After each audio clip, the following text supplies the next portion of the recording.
سلام. خدا قوت و خسته نباشی به همه مهندسان عزیزانی که این ویدیوها رو میبینن. انشالله بتونن از این آموزش ها استفاده بکنن. امروز در خدمت شما هستیم با آموزش ساخت کاتالوگ برای محصولمون یا هم برد الکترونیکی خودمون که خب مزایای زیادی داره. قاعدتا دیدید توی محصولات خارجی برای هر محصولشون یک فایل PDF همراهی هست. حالا PDF های دیگه ای هم هست از اگر فایل نصبی داشته باشه آموزش نصبه، ولی اگر به صورت همین شکلی که مثل ما هست یک محصولی باشه که به صورت حالا بیشتر ماژولار هست، من قسمت مختلفش رو معرفی میکنم و اون رو در قالب یک فایل PDF در اختیار اون خریداران قرار میدن. خب این باعث میشه که اون خریداران بتونن راحتتر با این محصول کار کنن و هیچ موقع به مشکل نخورن و همین مشکل نخوردنه باعث میشه که یک اعتماد خوبی روی محصول شما داشته باشن و بتونن با خیال راحت تری محصولات دیگه شما رو هم خریداری کنن. خب برای ساخت اینجور محصولات ما از خود همون نرم افزار آلتیوم میایم استفاده میکنیم. ابتدا من اول کار نشون بدم که قرار آخر سر به چی برسیم و چی رو بسازیم. من این فایل رو برای این محصول ساختم. حالا این ساخته این رندر فایل اصلی هم که شما الان دارید میبینید به این زیبایی هست. انشاءالله در آموزش‌های بعدی رندر فایل های PCB محصولات رو هم میذاریم با نرم افزارهایی که هست موجود هست مثل کیساید یا بلندر یا نرم افزارهای 3D که وجود داره که انشالله با اونا کار میکنیم که بتونید اینها به این شکل های به این زیبایی از محصولاتتون تولید کنید و توی کاتالوگتون بذارید. خب اسم این محصول ما نانو لینک هست، ورژن 1 هست و بعد قرار ما بیایم این کار رو باش انجام بدیم که از یکی از ویژگی‌های نرم افزار آلتیوم استفاده کنیم و بتونیم این طرح‌های زیبا رو از توی طرح خودمون برای معرفی بهتر و دقیق‌تر اون محصولمون استفاده کنیم. خب در اینجا مثلا میتونیم ابعاد دایمنشن بورد رو داشته باشیم با باکسش، حالا اینجا بدون باکسش. اینجا مثلا میتونیم خود اینترفیس ها و اون پارت نامبرهای قطعاتی که لازم میدونیم به اون کاربر یا اون مصرف کننده محصولمون نمایش بدیم رو اینجا قرار میدیم. توی پیج بعدیش میتونیم پین اوت اینترفیسمون رو نشون بدیم که حالا که بتونه کاربر یا مصرف کننده راحت تر بتونه با برد و محصول ما کار کنه. توی قسمت های دیگهش هم فابریکیشن ویو از خود با قسمت تاپ و باتم و تاپ سولدر و باتم سولدر رو نمایش میدیم. بعد میم نمایش استکا که حالا چون ما بردمون دولایه بود و حالا کنترل امپدانس اینها هم نداشت، حالا بقیه اون ویژگی‌ها رو نذاشتیم. حالا برای برده که 4 لایه 6 یا 8 هست یا بالاتر هست این قابلیت ها هست که حالا انشالله میریم میبینیم تو نرم افزار آلتیوم چجوری اونها رو تنظیم میکنیم. قسمت دریل دراوینگ هست و حالا دریل تیبل که این آخریش هست. پس از برای ساخت همین 5 تا صفحه‌ای که هست ما بدونیم چجوری میتونیم این کار رو انجام بدیم، کاتالوگ زیبا رو برای محصول خودمون آماده کنیم. خب برای این کار ابتدا اون فایل پروژه اصلیمون رو باز میکنیم توی نرم افزار آلتیوم، فایل PCB رو هم باز میکنیم. حالا من یک فایل اصلی رو که حالا PDF نشده تو آلتیوم بهتون نشون میدم که انشالله بعد بریم در ادامه ویدیو یک فایلی شبیه به این بسازیم. خب این هست که الان شما دیدین. خب من توی این قسمت حالا برای اینکه یک فایل جدید ایجاد بکنم این رو هم ابتدا ببینید. مثلا فایل سه بعدیش رو حالا من یکم ترانسپرنت این محصول رو زیاد کردم که باکس رو که محتویات داخلش پیدا بشه که میبینید به این شکل هست. ما اینا نمایش بدم از صدا تاپ سایت. این فایل رو داریم. برای این کاری که بتونیم اون از اون قابلیت درافتمن آلتیوم استفاده کنیم کافیه که حالا رو خود اون پروژه کلیک راست بکنیم اد نیو پروژکت و این درافتمن داکیومنت رو بزنیم. اینجا یه قسمت تمپلیت داره، اینجا حالا اون پروژه‌ای که هست همون نانو لینک ما هست و داکیومنت هم که بخوایم ازش فایل رو بسازیم همین نانو لینک پی سی بی داک هست که اینجا قرار میدیم. حالا توی این قسمت ها میتونید حالا سینگل پلن و ماسک و پست و سیلک اسکرین اینها هم تیک بزن که اگه خواستید اینها هم نمایش بده استخراج بده. حالا فابریکیشن دراوینگ هم میتونیم، حالا بهتره اینکه رو حالت دیفالت باشه که بتونیم از همه قابلیت استفاده بکنیم. اینجا رو اوکی میکنیم، صفحه این شکلی برای ما نمایش داده میشه. تمامی قابلیت هایی که ما میتونیم استفاده کنیم اینجا هست، ولی حالا بعضی از قابلیت هم اینجا نیست که حالا بعدا میتونیم اضافه کنیم. میتونیم از این قسمت پلیس توی این قسمت ها همه قابلیت هایی که اونجا هست اینجا هم ببینیم.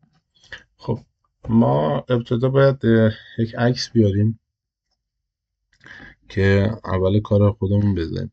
برای تنظیمات خود این صفحه هم حالا اگر این صفحه سایزش کوچیکه برای شما میتونید بیاید توی قسمت پراپرتیز. حالا من این رو ثابتش بکنم که کامل ببینید.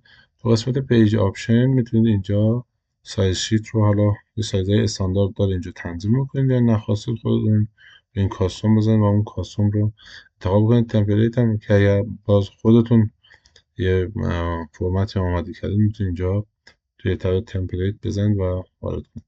حالا اینجا پارامترهای متفاوتی هست که حالا میتونید اینها رو کم و زیادش بکنید حالا به سلیقه خودتون. این گره دارم میتونید حالا بذارید یا نذارید حالا تیکش رو یا نه. حالا ما تو صفحه اول اونچنان نیازش نداریم، حالا رنگ‌بندی ایناش هم هست که اگه خواستید بذارید. برای ساخت اول صفحه از حالا از اینجا میشه، از این قسمت هم میشه.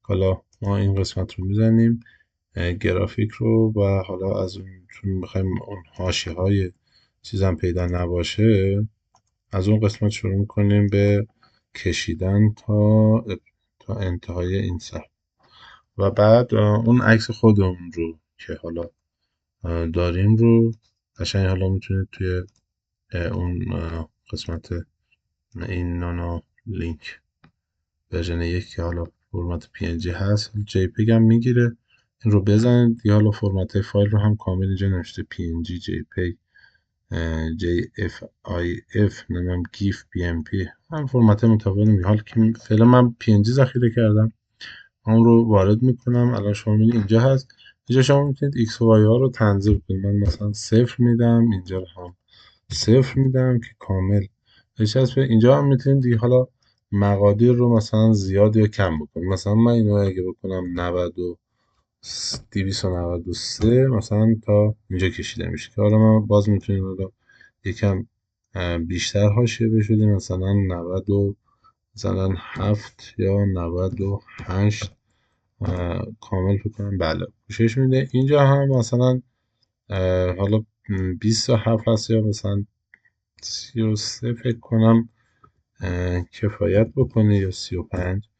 حالا بله این صفحه اول هست که ما اینو قرار میدیم.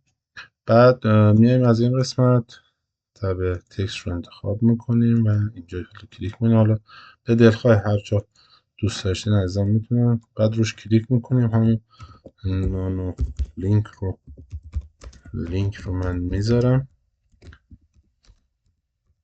متن رو نوشته رو مینویسم.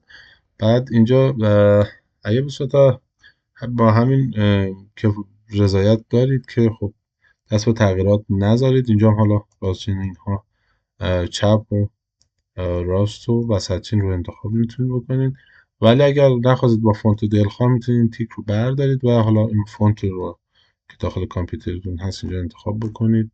که من دست به فونت نمیزنم، نیازی بهش ندارم. من اینجا میتونم رنگ این رو تغییر بدم و اینا هم مثلا بزنم روی سی و بعد میبینید نوشته نیست چون بزرگتره، میتونید اینجا بیارید و حالا اون نوشته خودتون رو هفته براش مشخص کنید. اینجا مثلا میتونید مثلا 48 هم ببرید، حالا بولدش هم بکنید. توی این قسمت اون نانو لینک ورژن 1 رو قرار بدید.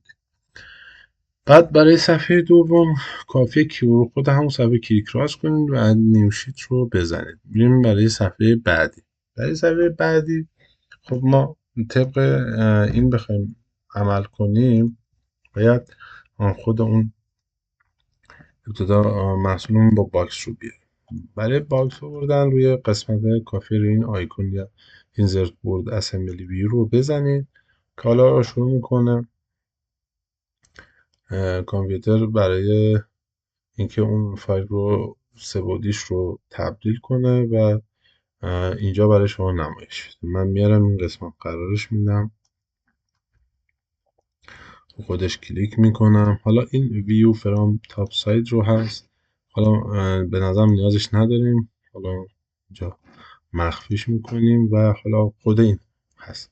الان بعد از این حالا میتونیم با ابزار دایمنشن مقادیر رو به دست بریم. این قسمت هست اینسرت نیو لینیر دایمنشن رو که اگر بزنید عین سالید ورک میاد دو خط رو انتخاب میکنید و میکشید، میگید آقا این فاصله این دو خط رو به شما بگم. حالا قسمت های دیگه هم داشت که حالا من به صورت اینکه حالا زمان ویدیو کم بشه سریعتر انجامش میدم که دوستان بتونن استفاده کنن. از تمام آموزش میتونید زوم بکنید و این قسمت های متفاوت از محصول که ما مقدار دهی کردیم رو اینجا ببینید. برای اینجا بعد این دو نقطه مقادیرش برای اینجا میشه و ما باز اینجا رو هم داریم که ما حالا چون یه نوشته هم هست که باید قرار بدیم این رو انتخاب میکنیم، یکم پایین تر قرارش میدیم. اون نوشته خودمون رو هم دوباره از اینجا میاریم اینجا و یک کلیک راست بکنید اون قابلیت اون ابزاری که استفاده کردید غیر فعال میشه یا همراه موستون باشه. حالا این نوشته اینجا من انتخاب بکنم، قسمت رو کپی میکنم و اینجا پیست میکنم. ببخشید اینجا رنگش رو سفید قرار میدم و حالا اینجا اون بک‌گراند زردی که رو قرار میدیم و این هم یکم بزرگتر میکنم که حالا بهتر پیدا باشه و این سایز رو هم مثلا به 30، البته رنگش باید مشکی باشه، من سفید انتخاب کردم، سعی میکنم بولدش کنم و اینا ببینید توی طراحی کاتالوگ بیشتر سلیقه مهمه و اینکه شما بتونید رو اون ویژگی‌ها و امکانات محصولتون بیشتر تمرکز کنید. من این رو فعلا برای این که بتونید از ابزارهای مختلف این نرم افزار آلتیمون به درستی استفاده کنید من دارم آموزش میدم که انشالله با این کارها بتونید محصولتون رو دقیقا رو بهتر معرفی کنید. این رو هم من اینجا هم بزنم انتخاب کنیم چون یه باکسی که اینجا نوشته من میخوام این هم نباشه که این رو برداشتم که این دیگه اینجا وجود نداشته باشه، قشنگ حد نوشته خودم باشه.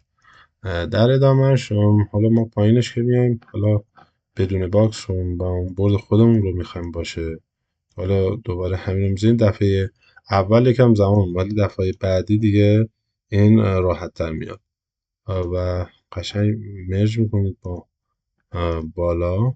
من این رو یه بار انتخاب بکنم،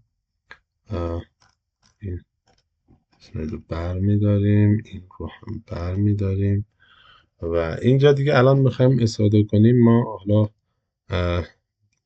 تمام پایه های تروهول یا همون تمام پایه های و قطعاتی که دیپ هستن رو اینجا مشخص میکنید. اینجا قطعات SMD شما با این تیکا میتونید اون لایه‌ای که هست رو فعال کنید و بعد من این رو هم روی 3D بادی بذارم توی این قسمت. الان باید این باشه. حالا من این قسمت رو هم برم توی کامپوننت اون باکس رو توی قسمت حالا پرینت قرار بدم، نیم همین باکس کروسر رو پاک میکنم، تیکش رو برمیدارم که صورت ویزیبل باشه.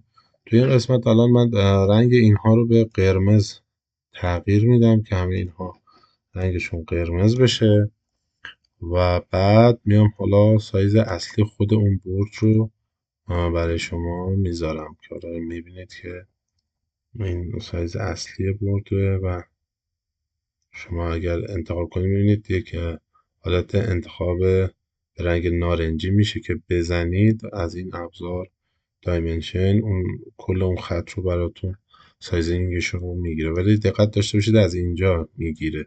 حالا اگر شما خواستید بهتر بگیره یا مثلا از ابتدا بگیره، شما میتونید از اینجا تا این خط رو بگیرید. این به مقادیرش تفاوت میکنه، دقت بکنید که حالا من اگه خواستید دوباره کلیک راست میکنید و بعد اینجا رو انتخاب میکنید، بعد انتخاب اومد دیلیت رو میزنید چون سایز درست به این شکله. من رو قرار دادم که بدونید که اگه خواستید کامل این موضوع رو، این دو لاین رو انتخاب میکنید و اینجا میکشید. پس برای دایمنشن بین دو خط اول انتخاب میکنید، بعد خط دوم که کلیک چپ بکنید میایید بالا، یعنی اولی رو کلیک چپ میکنید بعد دومی کلیک چپ میکنید بعد میکشید این و این دفعه دیگه فاصله مثلا این قسمت سمت چپ و سمت بالا رو به صورت کامل و دقیق میتونید داشته باشید. حالا اگه خواستید سایز این کانکتورها هم خواستید، اگر دوباره اینجا بگیریم این حالا این باز دو تیکه هست، حالا از اینجا من میگیرم یک کلیک چپ میکنم، یک کلیک چپ هم اینجا میکنم روی این لاین و کامل این مقادیر رو برام نرم افزار حساب میکنه و از این نقطه بگیم تا این که جاهای اینجا لازم به چپ و راست کردن این موضوع هم نیست. اینجا شما الان این رو بگیرید این کامل هست، از اینجا هم به اینجا هم شما میتونید بگیرید. بله اگر نخواستید میگم با کلیک راست میره این از اینجا به اینجا هم که حالا بخواید دقیق تر بگیرید میتونید اینجوری بگیرید این سایز این رو و اینجا رو هم من انتخاب میکنم، اینجا رو هم انتخاب میکنم، این رو هم میتونید شما دقیق میتونید حالا رو هم بگیرید اینجا باز دقیق تره. من اینجا و اینجا رو هم همون سایز رو میگیرم و این لاین و این لاین رو میگیرم که اینجا قرارش بدم میتونه در دو جا باشه. خب این هم از سایزینگ این قسمت که حالا ما هم ساختیم. حالا سعی میکنیم این قسمت حالا اینجا رنگاری خیلی اومدیم اینو یکم ببریم بالاتر، اینم ببریم بالاتر که بتونه این نوشته اینم یکم بیاریم پایین تر، اون نوشته خودمون رو میتونیم اینجا قرار بدیم و ابتدا اینو و این رو میکنم که بتونه دقیق مرکز باشه و بعد یک بار دیگه کپی میکنم متن رو و اینجا قرار. این هم برای این قسمت که بخوایم بسازیم از همین فایل خودمون میتونیم ادیت کپی یه انتخاب بکنید، ما انتخابش کردیم و پیست رو بزنید و این هست. الان این بورد اومد و ما این رو میخوایم 90 درجه بچرخونیم کنم درست باشه جهتش. البته اینجا باید 270 درجه چه چون نوشته پایینه و حالا این رو باز دوباره انتخاب میکنیم و این یکم بزرگش میکنیم در اسکیل بزرگتر ببینیم. خب تا اینجای کار رو کامل انجام دادیم. من این نوشته اینترفیس اینم بتونم اینجا بیارم رو سیم کنم و اینجا لینک کنیم، یعنی کپی پیست اینجا هم این متن نوشته رو میارم، چون اینها میخوام اون اسکیلی که انجام دادم بیشتر از صفحه نشه و دقیقا مثلا پی دی افی که نشونتون دادم کار کنیم.